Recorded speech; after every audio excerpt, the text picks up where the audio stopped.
Varsity থেকে এসে ব্যাগটা রেখেই বেড়ে গা এলিয়ে দিলাম।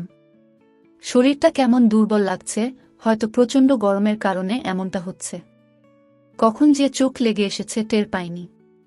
আম্মু ডাকছে শুনে ঘুম ঘুম চোখে তাকালাম। আমি চোখ খুলেছি দেখে আম্মু বলে উঠল, আরিশা, ভার্সিটি থেকে এসে ফ্রেশ না হয়ে ঘুমাচ্ছিস কেন? দুপুর পেরিয়ে গেল, খেতে হবে না? আমি ভাঙা স্বরে বললাম, আম্মু আমি এখন খাবো না, ঘুমাবো, তুমি যাও তো। এখন খাবি না মানে তোর আব্বু শুনলে রাগ করবে তো। প্লিজ আম্মু, ঘুমাতে দাও না। এই মেয়েকে নিয়ে আর পারি না, গোসল খাওয়া বাদ দিয়ে নাকি ঘুমাবে। পরেও তো ঘুমানো যেত নাকি। আম্মু আরও কি কি যেন বলতে বলতে রুম থেকে বেরিয়ে গেল। ফোনের রিংটোনের আওয়াজে ঘুম ভেঙে গেল। উফকে আবার আমার এত সুখের ঘুমটা ভাঙিয়ে দিল। ইচ্ছে করছে তাকে ঠাস ঠাস করে চড় লাগাতে। ফোন হাতে নিয়ে অথইয়ের নাম্বার দেখে রিসিভ করে রাগী স্বরে বললাম, তুই আর সময় পেলি না ফোন দেওয়ার, বেছে বেছে আমার ঘুমের মাঝেই ফোন দিতে হলো। রাগ করছো কেন আপু? আমি জানতাম নাকি তুমি ঘুমাচ্ছ? সরি সরি সরি আমার মিষ্টি আপু, রাগ করো না প্লিজ। তোর শরীর তোর ওড়নার আঁচলে বেঁধে রাখ, কোনো এক সময় কাজে লাগবে। কি জন্য ডিস্টার্ব করলি সেটা বলো।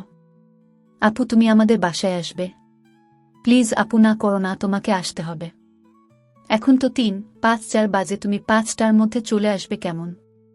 অথইয়ের কথাগুলো শুনে ভ্রু কুঁচকে গেল। এই মেয়ের হলোটা কি হঠাৎ? অথই আমি তোদের বাসায় যাব কেন, তাও আবার এ সময়ে? তুমি এসো, তারপর বলবো, ফোনে বলা যাবে না। আর শোনো, আমি মাকে বলেছি আন্টিকে বলতে যেন তোমাকে আসতে দেয়। তুমি তাড়াতাড়ি চলে এসো, রাখছি। আমি কিছু বলার আগেই অথই ফোন কেটে দিল। কেন যেতে বলছে সেটাই তো বুঝতে পারছি না। অথই তো এভাবে কখনো বলে না, নিশ্চয়ই সিরিয়াস কিছু হয়েছে। কিন্তু কি হয়েছে? অথই আমি পাশাপাশি বসে আছি, 1-5 মিনিট যাবৎ অথই দাঁত দিয়ে নখ কেটে যাচ্ছে, কিন্তু মুখে কিছুই বলছে না। আমার এখন বিরক্ত লাগছে, এভাবে কতক্ষণ বসে থাকব। অথইয়ের দিকে তাকিয়ে রাগী স্বরে বললাম, অথই তুই কি কিছু বলবি নাকি আমি চলে যাব? অথই জোরে বলে উঠল, না তুমি যাবে না বলছি আমি। তো বলো। অথই আমতা আমতা করে বলল, আসলে আপু ভাইয়া না, আজ সাদাফ ভাইয়াকে আমাদের বাসায় ইনভাইট করেছে। সাদাফ ভাইয়া একটু পরে আসবে, আর আজ থাকবে আমাদের বাসায়। তো এতে প্রবলেম কিসের? সাদাফ ভাইয়া তোর ভাইয়ার ফ্রেন্ড, সে আসতেই পারে। ওটাই তো প্রবলেম গো আপু। সাদাফ ভাইয়া আসবে শুনে আমার ভীষণ নার্ভাস লাগছে। বুকের মাঝে শুধু ধুপধাপ আওয়াজ হচ্ছে। এর কারণ কি আমি জানি না আপু। এমনটা হওয়ার কারণ কি বুঝতে পারছি না, তাই তো তোমাকে আসতে বলেছি যেন নার্ভাসনেসটা একটু কমে। আমি সন্দেহের চোখে ওর দিকে তাকিয়ে বললাম, অথই সত্যি করে বল তো, কি চলছে তোর মনে? সাদাফ ভাইয়া আসবে শুনে তুই নার্ভাস হচ্ছিস, এর পেছনে যে অনেক বড় কিছুর আভাস পাচ্ছি আমি। আচ্ছা সাদাফ ভাইয়াকে তোর ভালো লাগে? সত্যিটা বলবি? অথই অসহায় ফেস করে বলল, ভালো লাগা নিয়ে মাথায় কিছু আসেনি, তবে আমি সাদাফ ভাইয়ার উপর ভীষণভাবে ক্রাশ খেয়েছি। তাও একবার নয়, যতবার দেখা হয়েছে ততবারই।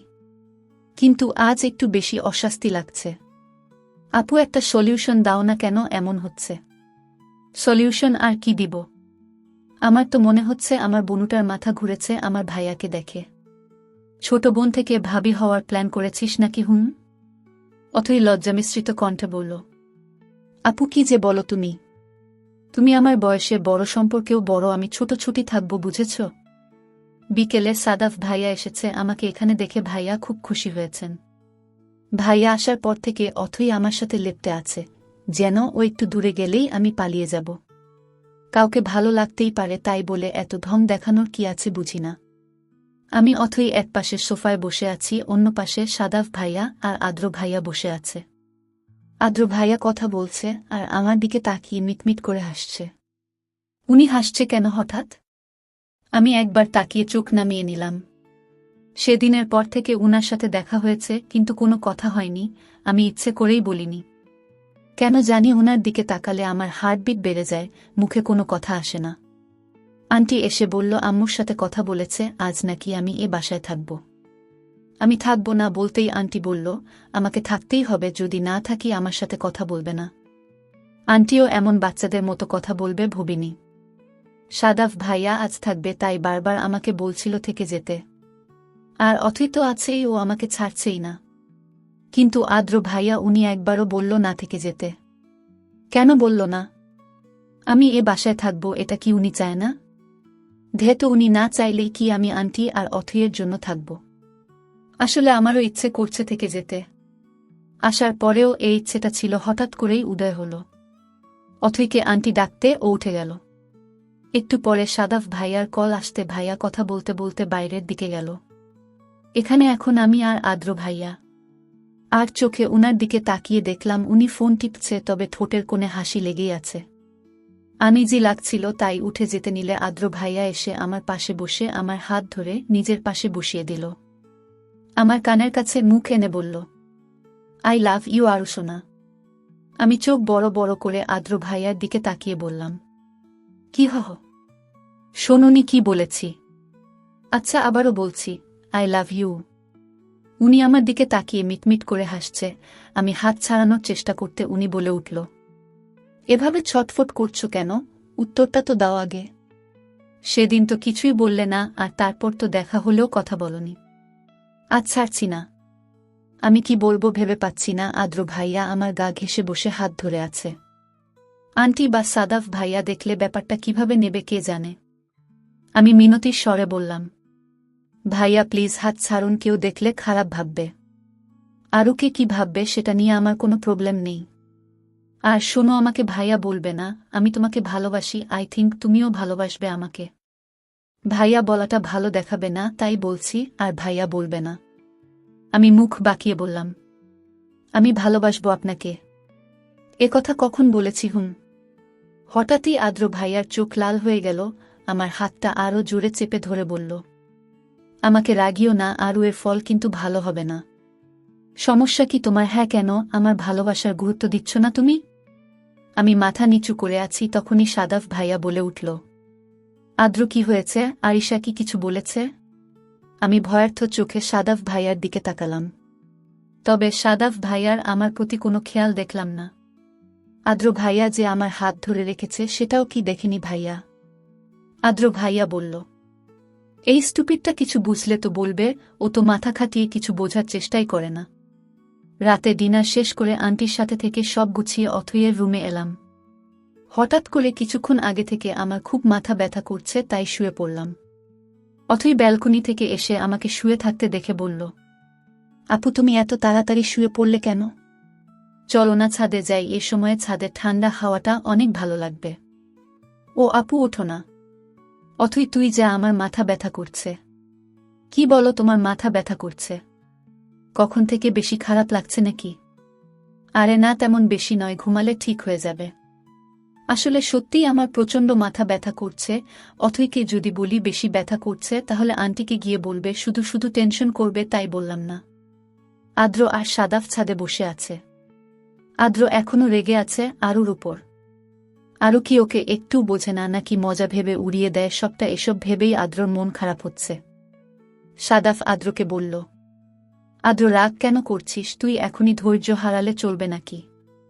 আরিশা আজ তোর ভালোবাসাকে বুঝতে পারছে না, ঠিকই দেখবি একসময় ঠিক বুঝবে। ওকে আমি জানি, ও খুব সহজে কিছু মেনে নিতে পারে না, সেটা বুঝে হোক বা না বুঝে। কিন্তু পরে যখন মেনে নেবে তখন সেটাকেই আগলে রাখবে অতি যত্নে।